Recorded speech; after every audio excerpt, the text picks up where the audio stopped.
তারানাথ তান্ত্রিকের জীবন মরণ গল্পতে আপনারা শুনেছিলেন কিভাবে অমরের সাথে তারানাথের পরিচয় হয়।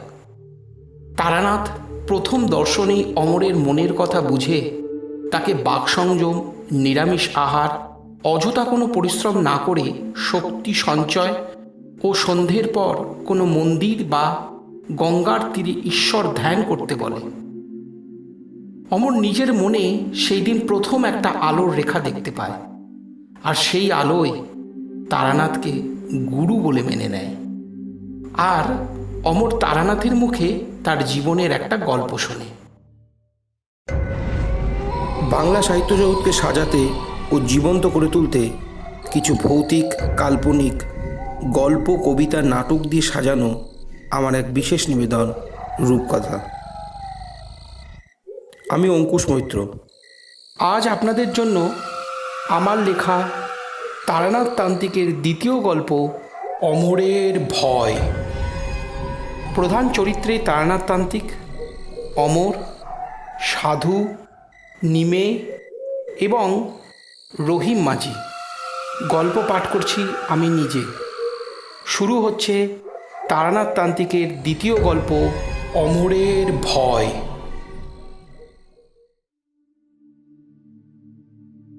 অচেনা শহরে তারানাথ অমরকে থাকার জায়গা করে দেয়। আজকাল অমর পুজো পাঠ করে নিজের জন্য দুবেলা দুমুঠো অন্নের ব্যবস্থা করেছে। মন যখনই চঞ্চল হয়ে উঠত তখনই অমর কলকাতার আশেপাশে কোথাও কোনো আশ্রম বা তান্ত্রিকের খোঁজ পেলে সেখানে যাওয়া আসা করত। তাদের মুখের বাণী শুনত, তাদের অলৌকিক শক্তির পরিচয় খোঁজার চেষ্টা করত। এইভাবে একদিন অমর ঠিক করল তারানাথের কথা মতো নিজেকে সে দীক্ষা গ্রহণের উপযুক্ত করে তুলবে। এখানে আর ভালো লাগে না, যেদিকে দু চোখ চায় সেই দিকেই সে চলে যাবে। কিন্তু যাওয়ার আগে তারানাথের সাথে একবার দেখা করে তার আশীর্বাদ নিয়ে সে রওনা হতে চায়। আজ দিনটা সকাল থেকেই মেঘলা, কেমন যেন একটা গুমট গুমট ভাব। বৃষ্টি হব হব করেও হয়নি। অমর গায়ে একটা জামা জড়িয়ে বেরিয়ে পড়ল। পথে এক জায়গায় ফলের দোকান দেখতে পেয়ে অনেক রকমের ফল সে কিনল। তারানাথ রাবড়ি খেতে বড় ভালোবাসে, তাই সেটাও বাদ গেল না। অচেনা শহরে তার আপনজন বলতে তারানাথ ছাড়া কেই বা আছে। এইসব ভাবতে ভাবতে অমর মটলেনে তারানাথের বাড়ির সামনে এসে হাজির হলো। দরজায় কড়া নাড়তেই দরজা খুলে দিল তারানাথ। অমরকে দেখে খুব খুশি হয়ে তারানাথ বলল, কেমন আছিস? আয়, ভিতরে আয়, বস এখানে। অমর তারানাথকে প্রণাম করে বলল, এইগুলো আপনার জন্য এনেছি। তারানাথ বলল, এইসবের কি দরকার ছিল? দেখি কি এনেছিস। কত ফল, মিষ্টি, রাবড়ি, এত টাকা কেন খরচ করতে গেলি? অমর চুপ করে থেকে বলল, বাড়িতে আর ভালো লাগছে না। মন সবসময় ঈশ্বরের খোঁজে আমাকে তাড়িয়ে নিয়ে বেড়ায়, আর নিজেকেও দীক্ষা গ্রহণের উপযুক্ত করতে হবে। তাই আমি কালই রওনা হচ্ছি। আপনার আশীর্বাদটুকু নিতে এখানে আজ এসেছি। তারানাথ বলল, আয়, আমার সামনে এসে বস। অমর তারানাথের সামনে এসে বসল। তারানাথ অনেকক্ষণ এক দৃষ্টে অমরের মুখের দিকে তাকিয়ে থেকে বলল, তুই ঈশ্বরের দেখা পাবি। তোর কপালে তন্ত্র সাধনার স্পষ্ট চিহ্ন আছে। অমর খুবই উত্তেজিত হয়ে বলল, আর কি দেখতে পাচ্ছেন ঠাকুর? তারানাথ বলল, আর যা দেখতে পাচ্ছি সেটা মোটেও ভালো না। কিরকম? সামনে তোর বড় বিপদ, আর এই বিপদ তুই নিজে ডেকে এনেছিস। এই বিপদ তোর সঙ্গ এত সহজে ছাড়বে না। অমর শিউরে উঠে বলল, কি বিপদ ঠাকুর? তারানাথ বলল, তোর শব্দ বন্ধ করেছে। এর মধ্যে কোনো তান্ত্রিক বা সাধুর সাথে দেখা হয়েছিল? অমর বলল, হ্যাঁ ঠাকুর, গিয়েছিলাম, কিন্তু শব্দ বন্ধকটা কি? আর আমি তো কথা বলতে পারছি। তারানাথ হেসে বলল,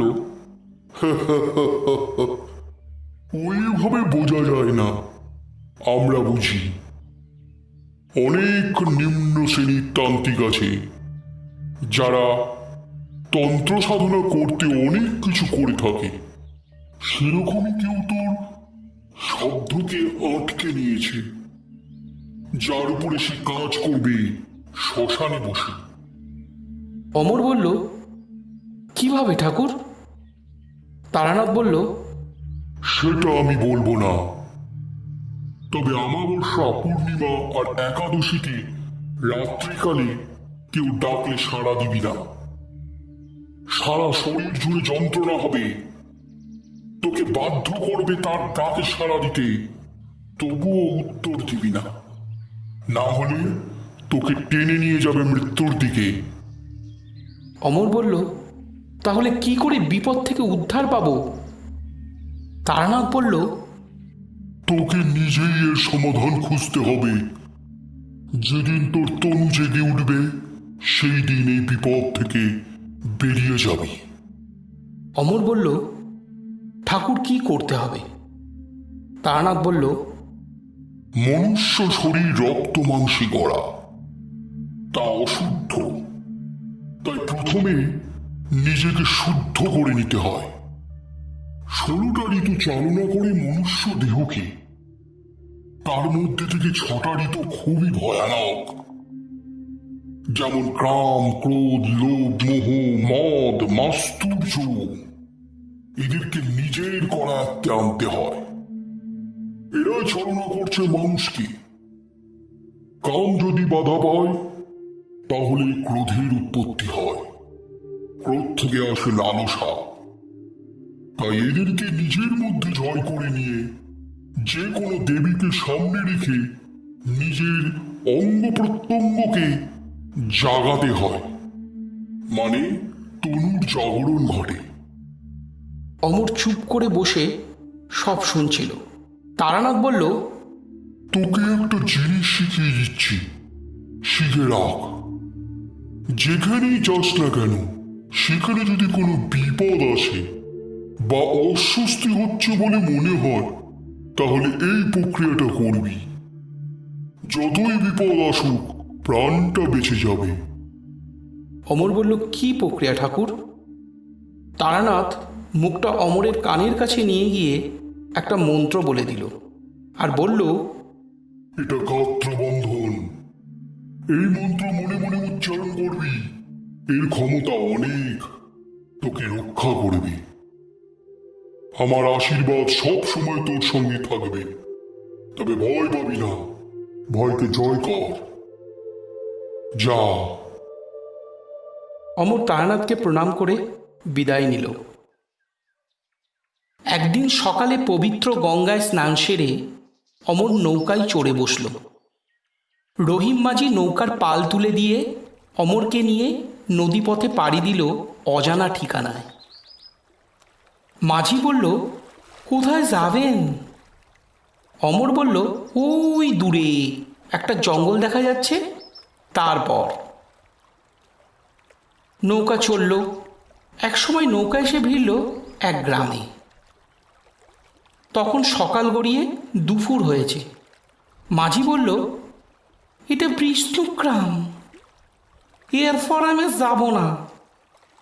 অমর বলল, কেন? মাঝি বলল, এই গ্রামে এক তান্ত্রিক আছে, তিনি অলৌকিক ক্ষমতার অধিকারী। জল পোড়া দিয়ে অম্বল সারান, কানে কাঠি চালান দিয়ে কালা মানুষের বধিরতা দূর করেন। কঠিন বাতের ব্যথা একবারে তিনি হাত বুলালেই নাকি ঠিক হয়ে যায়। তবে এই নদীপথ ধরে আরও খানিকটা গেলে এই গ্রামে শ্মশান পড়ে। সেই জায়গাটা মোটে ভালো না। দিনের বেলায় মানুষ মৃতদেহ দাহ করতে গেলেও রাতে কেউ যায় না, ভোরের জন্য অপেক্ষা করে। অনেক অদ্ভুতের গল্প শোনা যায়। এর আগে মাছ ধরার জন্য অনেক নৌকা এগিয়েছিল এই পথ ধরে, কিন্তু তার আর ফেরেনি। তারপর থেকে কোনো মাঝি নৌকা নিয়ে যেতে সাহস পায় না। আমরা গরিব মানুষ, প্রাণের ভয় আছে, তাই এর আগে আর যাব না। অমর আর কিছু না বলে নৌকা থেকে নেমে গেল। মাঝি নৌকা ঘুরিয়ে নিয়ে চলতে লাগলো। মাইলখানিক হাঁটার পর অমর গ্রামের রাস্তায় এসে পড়ল। চিলতে চিলতে রাস্তাগুলো চলে গেছে গ্রামের এদিক সেদিক দিয়ে। জায়গায় জায়গায় ধানের গোলা, গরুর খাটাল, বড় বড় বটগাছ আর মান্ধাত্তার আমলে তৈরি ঝুরঝুরে সব বাড়ি। বাড়ির এক বারান্দা থেকে অন্য বারান্দার উঠোন দেখা যায়। একফালি উঠোনের মধ্যে এই বড় বড় সব গাছ, আম গাছ, তাল গাছ, বট গাছ। তাদের ডালপালা বেয়ে ঝুড়ি ধরে ঝুলে যে কোনো বাড়িতে চলে যাওয়া যায়। নড়বড়ে বারান্দায় এসে দাঁড়ালে সব বাড়ি থেকে সব বাড়ি রান্নাঘরের ভিতর পর্যন্ত দেখা যায় কার বাড়িতে কি রান্না হচ্ছে। অমর সরু একটা পুকুরের পাড় ধরে হেঁটে যেতে যেতে কিছু ছোট কুঁড়ে ঘর চোখে পড়ল। এক সময় এলো একটা পুরনো কালী মন্দির। মন্দিরের পাশে একটা চালা ঘর। ঘরের দাবায় একজন জটাধারী সন্ন্যাসী চোখ বুজে বসে আছেন। সারা মুখে অযত্নবর্ধিত দাড়িগো, চেহারা বলিষ্ঠ, রং কালো, মাথার জটা পাকা তেঁতুলের মতন অজস্র। সামনে একটা ধুনিতে আগুন জ্বলছে, পাশে একটা কলসি আর ভাঁড়। হঠাৎ চোখ খুলে সাধু ভারী গলায় বলে উঠল, এখানে কি চায়? দেখলাম চোখ দুটো জবা ফুলের মতো লাল, তার উপরে কপালে লাল চন্দন লাপা। ভক্তির চেয়ে বেশি ভয় হলো। সাধুকে প্রণাম করে অমর বলল, বিশেষ কিছু চাই না, পথে আসতে গিয়ে মায়ের মন্দির দেখে কাছে এলাম আর কি। মায়ের পুজো কি হয়ে গেছে? মন্দিরের দরজা যে বন্ধ। সাধু কিছুক্ষণ অমরের মুখের দিকে স্থির হয়ে তাকিয়ে থাকল। তারপর হেসে বলল, তান্ত্রিক হওয়ার ইচ্ছা? অবশ্য তোর কপালে তন্ত্র সাধনার চিহ্ন আছে। তবে এই পথে কোথায় যাচ্ছিলি? সামনে তো শ্মশান। অমর বলল, আমি এক মনে মাকে ডাকতে চাই, তার জন্য একটা নিরিবিলি জায়গা খুঁজছিলাম। শুনেছি শ্মশান বড় পবিত্র জায়গা, তাই ওই দিকেই যাচ্ছিলাম। সাধু এবার গম্ভীর গলায় বলে উঠল, তোর সাহস তো কম নয়। রাতে কেউ ওখানে থাকতে পারে না। এর আগে অনেকজন এসেছে তন্ত্র সাধনা করতে, কিন্তু তারা প্রাণ হারিয়েছে। অমর বলল, কি আছে ওখানে? সাধু একটা আধপোড়া কাঠ তুলে নিয়ে ধুনি খুঁচিয়ে দিতে দিতে বলল, শ্মশানে একটা ভয়ঙ্কর জিনিস আছে, যে শ্মশানটাকে রক্ষা করে। তার সামনে যে পড়বে তার মৃত্যু হবেই। সাধু এবার উঠে দাঁড়িয়ে দেওয়ালে ঝোলানো একটা লাল কাপড়ের ঝোলা থেকে দুটো পাকা কলা আর একটা শশা বার করে অমরের হাতে দিয়ে বলল, খেয়ে নে। নিজে কলসি থেকে ভাঁড়ে কিছুটা মদ ঢেলে নিয়ে তাতে চুমুক দিয়ে বলল, তুই আমার কাছে থেকে যা, তোকে চেলা করে নেব। অমর ভাবল সাধনা করতে সে বেরিয়েছে, তাই সাধু সঙ্গ লাভ করে যদি কিছু অলৌকিক শক্তি বা জ্ঞান পায় ক্ষতি কি? মন থেকে যখন তারানাথকেই সে গুরু বলে মেনেছে, তাহলে তার শিষ্য হয়ে ভয় পেলে চলবে কেমন করে? যদি সেরকম বোঝে তাহলে কেটে পড়তে বাধা কোথায়? অমর বলল, থাকবো। সাধু হেসে বলল, বেশ তো। এইভাবে 2-4 দিন কাটল। সকাল থেকে সন্ধে পর্যন্ত সাধু অসুস্থ রুগীদের রোগের কথা শোনেন, 2-1জনকে ওষুধও দেন। ওষুধ মানে ধুনির ছাই, কাউকে ধূপের আতপোড়া কাঠি। বলে, ছাইটা 4 ভাগ করে 4 দিন সকালে খালি পেটে খাবি। ধূপের কাঠিটা তামার মাদুরিতে রেখে ধারণ করবি। একটা আশ্চর্য জিনিস চোখে পড়ল। মন্দিরের সামনে একটা দরজা আছে, ওটা কোনো দিন খোলা হয় না। পিছনের দরজা দিয়ে পুজো হয়, তাও রাত 12টার পর।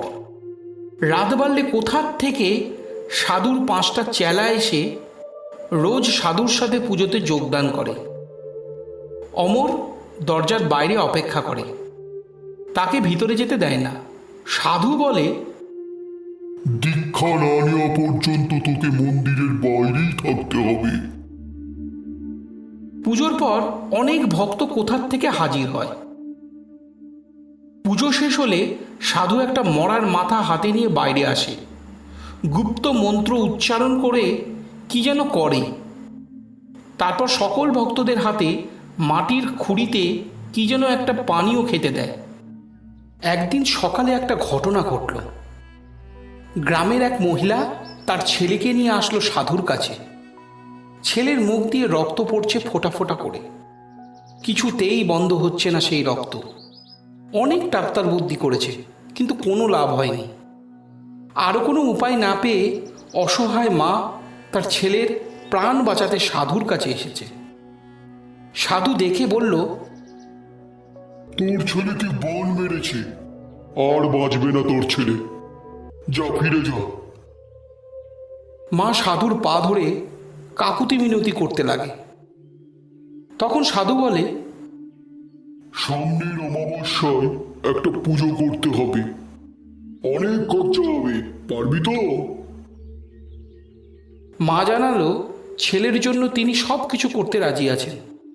মহিলা তার ছেলেকে নিয়ে চলে গেলে অমর বলল, বাবা আপনি কি পারতেন না ছেলেটাকে বাঁচাতে? সাধু বলল, বান কি জিনিস জানিস? অমর বলল, নিজে প্রত্যক্ষ দেখিনি কখনো। সাধু হেসে বললেন, এটা দেবতার হাতের বান নয়, এটা অমাবস্যার রাতে শ্মশানের চিতার উপর বসে চিতার আগুন দিয়ে এই বান চালনা করা হয়, বা মরার মাথার উপরে মন্ত্র রেখে রাত 12টার পর এই বান চালনা করা হয়। তোকে সব শিখিয়ে দেব। অমর বলল, বাবা এই বান নষ্ট করার কোনো উপায় নেই? সাধু এবার ভীষণ রেগে বলল, যার বান সে নিজে কখনো সেটা নষ্ট করতে পারে না, মূর্খ। যা তুই এখান থেকে। অমর চমকে উঠল। সাহসে ভর করে সাধুকে বলল, কি করবেন আপনি ছেলেটাকে? করবো কি, করেছি। যে বান আমি চালিয়েছি সেটা থেকে ওর নিস্তার নেই। ওই ছেলে আমার শিষ্যকে বলে ভণ্ড। এবার বুঝবে। এদিকে কেউ টের পাবে না কোথায় কি হলো। অমর সহ্য করতে না পেরে বলল, এটা আপনি অন্যায় করেছেন, এটা ঠিক নয়। পৈশাচিক ক্রোধে সাধু মুখ বিকৃত করে বলল, এত বড় স্পর্ধা তুই আমাকে বলিস আমি অন্যায় করেছি?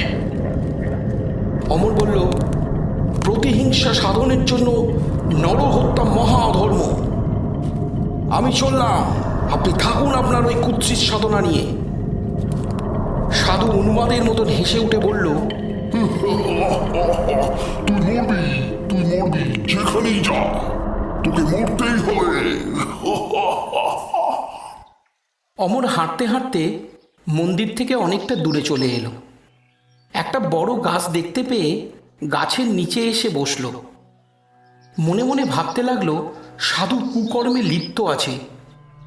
যদি ব্যাপারটা সে আগে জানতে পারত তাহলে একদিনও সেখানে সে থাকতো না। কিন্তু ওই মহিলার ছেলের যে বড় বিপদ,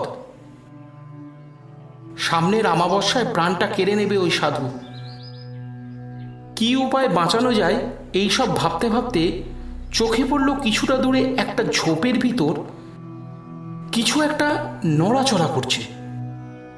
ওটা কি? উঠে গিয়ে ঝোপ সরাতেই চোখে পড়ল একটা পাগল, হাতে কি যেন একটা নিয়ে তার সাথে বিড়বিড় করে কি সব বলছে। পরনে একটা ছেঁড়া ময়লা ধুতি, খালি গা, তার উপরে জায়গায় জায়গায় কাটা ছেঁড়া দাগ।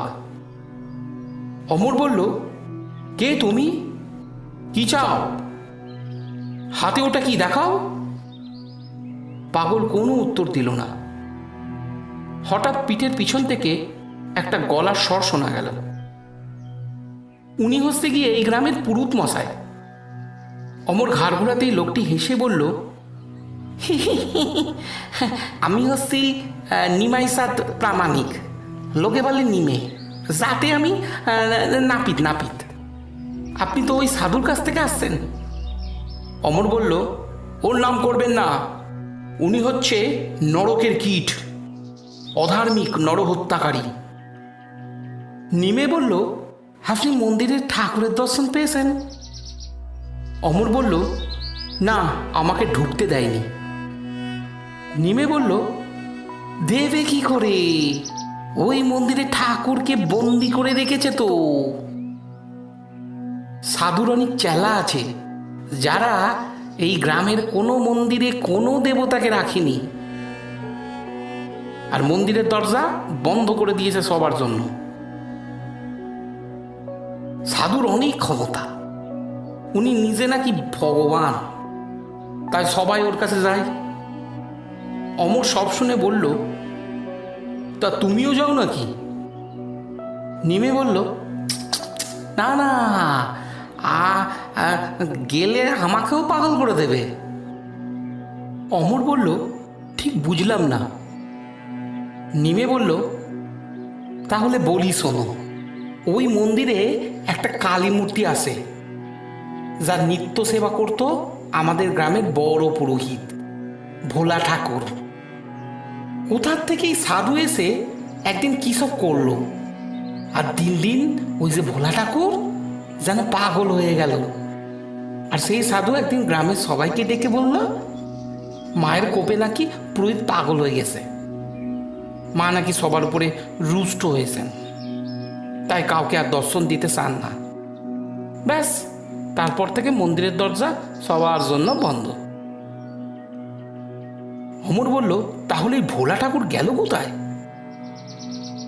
নিমে বলল, এই যে পাগলটা, বলে ঝোপের মধ্যে থেকে ওই লোকটাকে ধরে আনলো। ইনি হচ্ছেন আমাদের ভোলা ঠাকুর। অমর চমকে উঠে বলল, কি অবস্থা! বলতে বলতে পাগলটা নিমের হাতে একটা কামড় দিয়ে খিলখিল করে হেসে ছুটে পালিয়ে গেল। নিমে বলল, বদ্ধ পাগল হয়ে গেছে। আচ্ছা, আপনি কে মশাই? আগে তো এই গ্রামে দেখেছি বলে মনে হয় না। অমর বলল, আমি এই গ্রামে নতুন, ঘুরতে ঘুরতে এসে পড়েছি।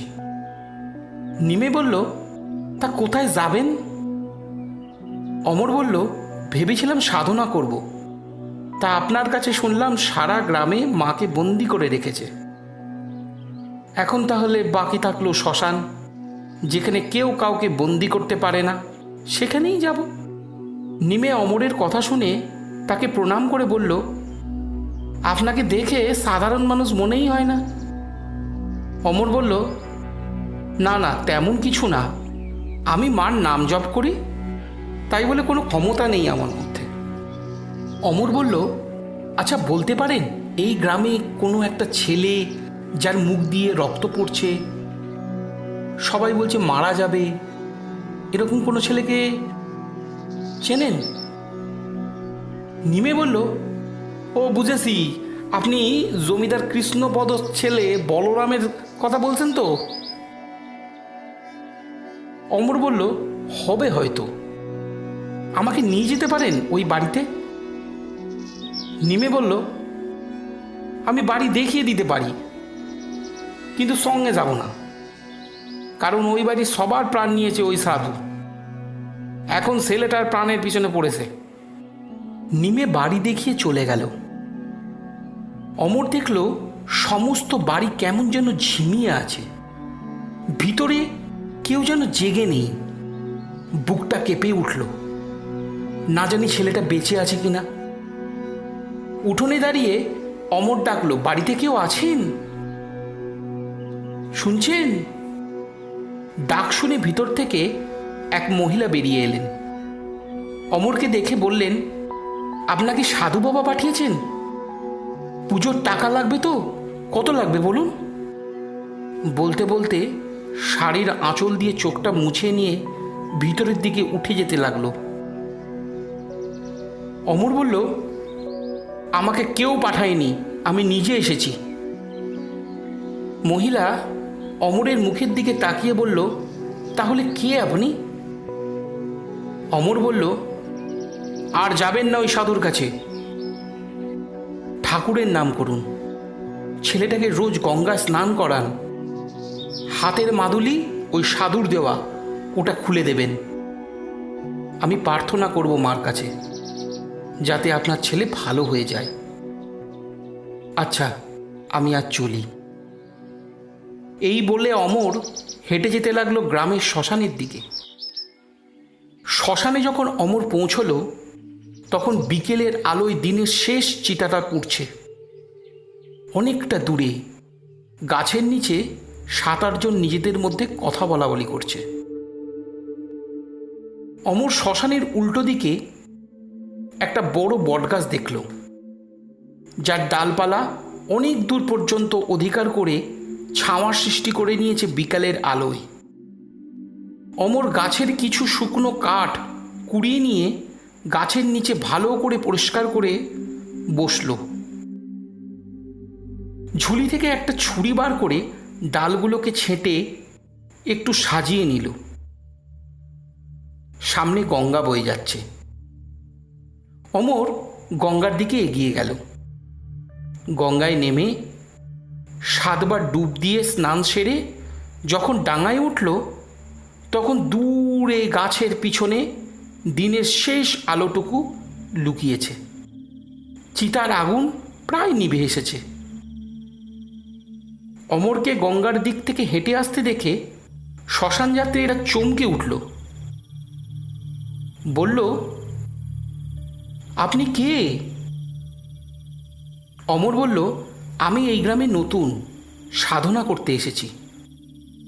লোকগুলো একে অপরের দিকে মুখ চাওয়াচাওয়ি করে বলল, আপনি জানেন না রাতে এখানে থাকা নিরাপদ নয়? আপনি এক্ষুনি এখান থেকে চলে যান, না হলে কাল আপনার মৃতদেহ পড়ে থাকবে এখানে। অমর বলল, তোমরা ফিরে যাও, মা তোমাদের মঙ্গল করুক। জয় মা কালী বলে চলে গেল। চারিধারে জঙ্গল থেকে ঝিঝির ডাক কানে আসতেই লোকগুলো জোরে জোরে পা চালিয়ে গ্রামের পথে মিলিয়ে গেল।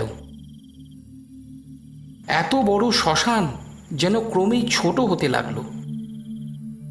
বটগাছের কাছাকাছি আসতেই অমরের চোখে পড়ল একটা পাথর খণ্ড। সেটাকে কুড়িয়ে নিয়ে বটগাছের নিচে এক কোণে রাখল। তার পাশেই আসন করে বসল, ধুনি জ্বালল। অমর প্রথমে ওই শিলাটাকে গঙ্গার জল দিয়ে ধুয়ে নিল। তারপর সেই গাছের ডাল কাটার ছুরিটা দিয়ে নিজের আঙুলের কিছুটা কেটে তার রক্ত দিয়ে পাথরের গায়ে লিখল, জয় মা কালী। এবার চোখ বুঝে মায়ের নাম করতে লাগলো। ক্রমেই রাত বাড়তে লাগলো। দূরে অন্ধকারে কোথায় যেন একটা শেয়াল ডেকে উঠল।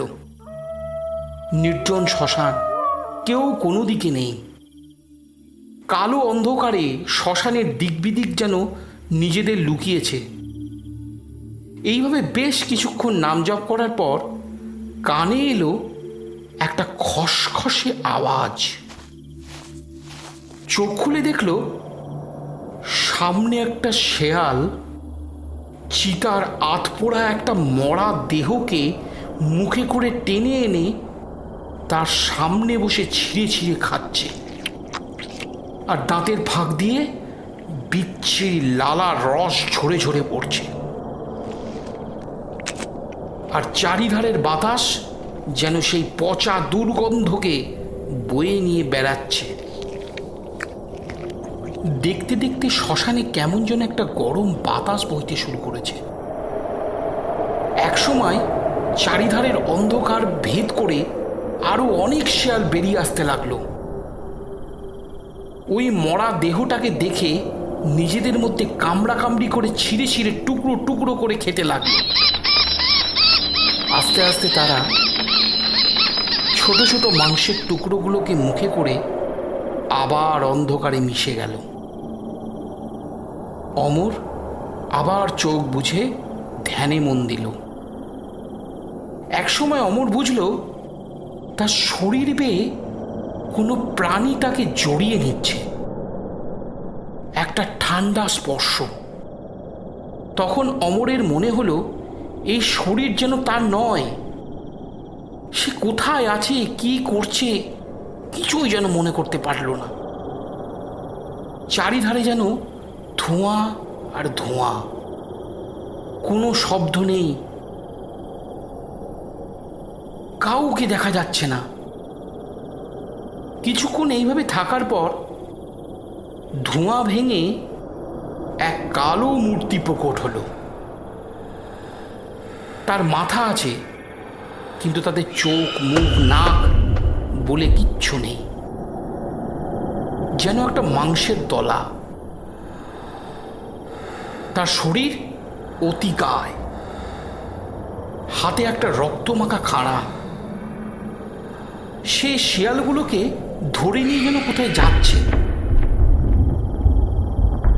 অমর দেখতে থাকলো। হঠাৎ এক সময় মনে হলো সে এদিকেই আসছে, আরো কাছে।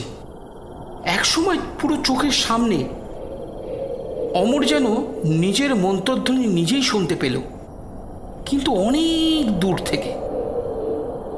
অমর বলল, কে তুমি? একটা ভারী গলায় সে বলল, আমি শ্মশান রক্ষক। অমর বলল, কি চাও? সে বলল, তোর প্রাণ নিতে এসেছি।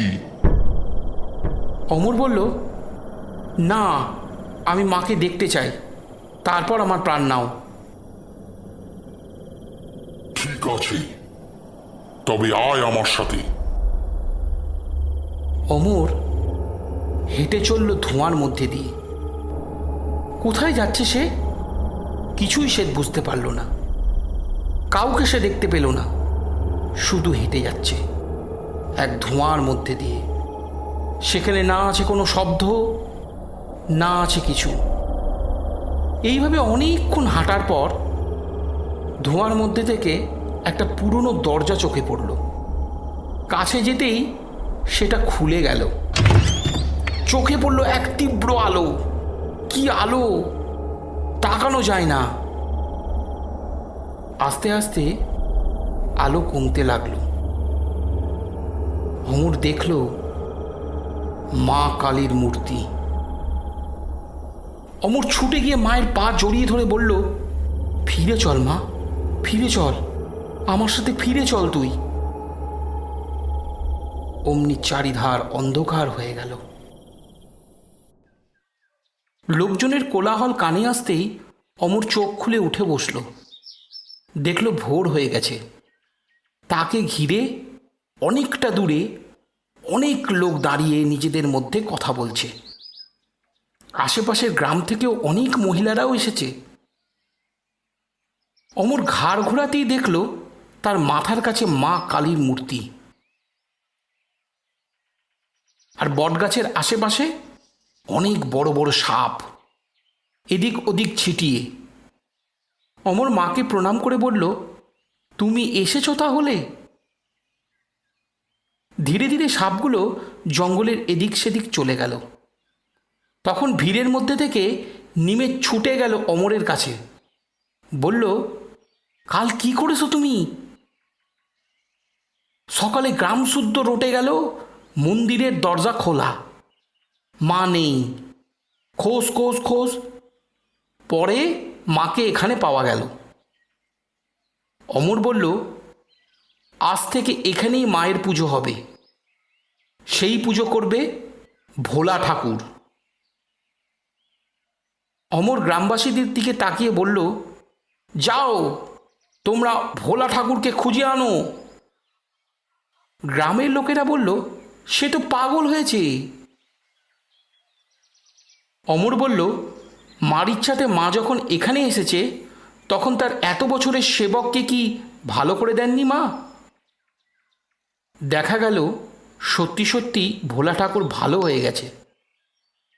গ্রামের লোকজন ওই গাছের নিচে একটা চালা ঘর করে দিল, আর মা সেই ঘরে প্রথম এতদিন পর ভোলা ঠাকুরের হাতে পুজো গ্রহণ করল। সেদিন থেকে মা শ্মশানকালী হয়ে সেখানেই রয়ে গেল। সারা গ্রাম জুড়ে অমরের নাম ছড়িয়ে পড়ল। এদিকে সেই ছেলে দিন দিন মৃত্যুর কোলে ঢলে পড়তে লাগল। অমরের মনে পড়ল সাধুর সেই বাণের কথাটা। ঠিক করলো এই অমাবস্যায় মাকে সে নিজে পুজো করে ছেলেটার প্রাণ ভিক্ষা চাইবে। এদিকে শোনা গেল সাধু কোথাও গা ঢাকা দিয়েছে। একদিন বিকেলে গঙ্গায় স্নানে নামল অমর। একটা ডুব দিতেই যেন তার মাথাটা ঘুরে উঠল। সে তক্ষুনি জ্ঞান হারালো এবং জলের মধ্যে তলিয়ে যেতে লাগলো খুব গভীরে। কোথায় যাচ্ছে কিচ্ছু দেখতে পাচ্ছে না, নিঃশ্বাস দিতে কষ্ট হচ্ছে। একসময় চোখের পাতা বন্ধ হয়ে গেল। অমরের যখন জ্ঞান ফিরল তখন চোখ খুলে দেখল একটা পুরনো মন্দির। সেই মন্দিরের সামনে অনেকটা উঠোন। সেই উঠোনের জায়গায় জায়গায় বড় বড় আগাছার জঙ্গল হয়ে আছে। মন্দিরের দরজা ভিতর থেকে বন্ধ। বাইরে তখন বৃষ্টি হচ্ছে, চারিধার অন্ধকার। শুধু মন্দিরের বাইরে একটা মশাল জ্বলছে। সেই আলো আঁধারে অমর বুঝল তার হাত পিছন থেকে বাঁধা, মুখে লাল কাপড় দিয়ে আষ্টে পিষ্টে বাঁধা। বাইরে কড়কড় করে মেঘ ডাকছে। তার আলোয় উঠোনের মাঝে একটা যুপকাষ্ঠ চোখে পড়ল। অমর ভাবতে লাগলো কোথায় আছে সে। মাথার পিছন দিকটা কেমন যেন ব্যথা ব্যথা করছে, চোখ বুঝে আসছে। এমন সময় মন্দিরের পাশের অন্ধকার থেকে একজন একটা মশাল নিয়ে এগিয়ে আসতে লাগলো অমরের দিকে। অমর তার চেহারাটা দেখতে পেল। লম্বা রোগা চেহারা, গায়ে রক্ত লাল রঙের আলখাল্লা নেমে এসেছে পায়ের গোড়ালি পর্যন্ত।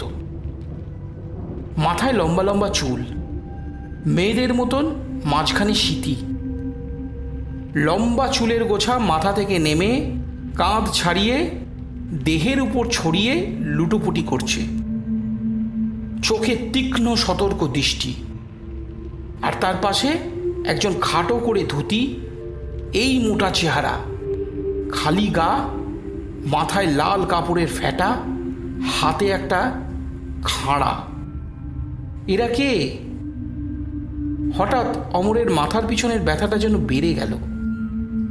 আস্তে আস্তে চোখের সামনে সব কিছু ঝাপসা হয়ে এলো। আবার যখন জ্ঞান এলো, অমর দেখল তার মাথা সেই যুবকাষ্ঠে দেওয়া, পাশে সেই বিভৎস মানুষটা খাড়া নিয়ে দাঁড়িয়ে। তখন সে বুঝল কেউ তার বলি সম্প্রদান করতে চায়। কিন্তু সে কে? এমন সময় মন্দিরের দরজা খুলে বেরিয়ে এলো সেই সাধু, হাতে সেই মরার মাথা। এবার অমরের সব মনে পড়ল। এটা সেই জায়গা যেখানে অমর এক সময় মন্দিরের বাইরে অপেক্ষা করত, আর ভিতরে এই সাধু পুজো করত দরজা বন্ধ করে। এটা সেই জায়গা। সাধু মরার মাথাটা তার এক শিষ্যের হাতে দিয়ে হাততালি দিল। অমনি অন্ধকার ভেদ করে আরও চেলা বেরিয়ে এলো। তাদেরও গায়ে একই পোশাক। সাধুর চোখ জল করছে। সবাইকে মাটির পাত্রে কি যেন ঢেলে দিচ্ছে, আর সাধু বলছে, আপনারা পুজোর প্রসাদ গ্রহণ করুন, তারপর মনুষ্য রক্ত পান করবেন। সবাই যেন উৎসাহিত হয়ে অমরের দিকে চেয়ে রইল। অমর মনে মনে বলল, জয় মা। সাধু এবার অমরের কাছে এগিয়ে এসে চুলের মুঠি ধরে বলল, আমি বলেছিলাম তোর মৃত্যু হবেই। অমর বলল, আপনি নরপিশাচ। সাধু অট্টহাস্য করে বলল, এরা সবাই মৃত, এদের প্রাণ ঈশ্বরের দেওয়া নয়, এই প্রাণ মহাপিশাচ প্রদত্ত প্রাণ। আমি পিশাচতন্ত্রে এদের প্রাণ দান করেছি। এরা আমার অনুগত, এরা মানুষের রক্ত খেয়ে বেঁচে থাকে। আজ তোকে বলি দিয়ে এদের খিদে মেটাবো। এমন সময় অমরের সামনে দাঁড়িয়ে থাকা সন্ন্যাসীর পিছন থেকে একটা আওয়াজ শুনে চমকে তাকিয়ে অবাক হয়ে গেল অমর। বুকের ভিতরে আতঙ্কে সে কেঁপে উঠল। কখন যেন একটা কালো মিশমিশে বাঘ এসে সাধুর একদম পাশে দাঁড়িয়েছে। জোরে জোরে নিঃশ্বাস নিচ্ছে। এক দৃষ্টে অমরের পাশে খাড়া হাতে বলি দেওয়া লোকটার দিকে তাকিয়ে। লোকটা মনে হয় দেখতে পেয়েছে বাঘটাকে। অমনি খাড়া হাতে বাঘের দিকে তেড়ে যেতেই বাঘটা লাফিয়ে পড়ল তার উপরে। ঘাড়ের কাছের মাংস খুবলে খেতে খেতে সন্ন্যাসীর দিকে তাকালো বাঘটা। তখন সাধু মরার খুলি নিয়ে কি যেন করতে গেল, আর অমনি বাঘ লাফিয়ে পড়ল তার উপর। শুরু হলো এক ঝটপটানি আওয়াজ। খানিকক্ষণ বাদে বাঘটা সাধুর টুটি চিপে ধরে ছ্যাঁচড়াতে ছ্যাঁচড়াতে অন্ধকারে মিলিয়ে গেল। তার চেলাগুলো চোখের নিমিষে বালির মতন গুঁড়ো হয়ে মাটিতে মিলিয়ে গেল। অমর আবার জ্ঞান হারালো। পরদিন গ্রামবাসীরা ওই মন্দির ভেঙে ফেলল। অমর বলল, সাধুকে বাঘে নিয়ে গেছে। সেই দিন অমাবস্যা ছিল। অমর নিজে মায়ের পুজো করল। সেই দিন থেকে ক্রমেই ওই ছেলে দিন দিন ভালো হয়ে উঠল। অমর একদিন সেই গ্রাম ছেড়ে আবার শহরে ফিরল তারানাথের কাছে। তারানাথকে সে সব কিছু বলল। সব শুনে তারানাথ বলল, বাঘটা তো হলে নিয়ে গেল। অমর প্রণাম করে বলল, গুরুদেব, আপনার লীলা বোঝা দায়। তারানাথ হেসে উঠল।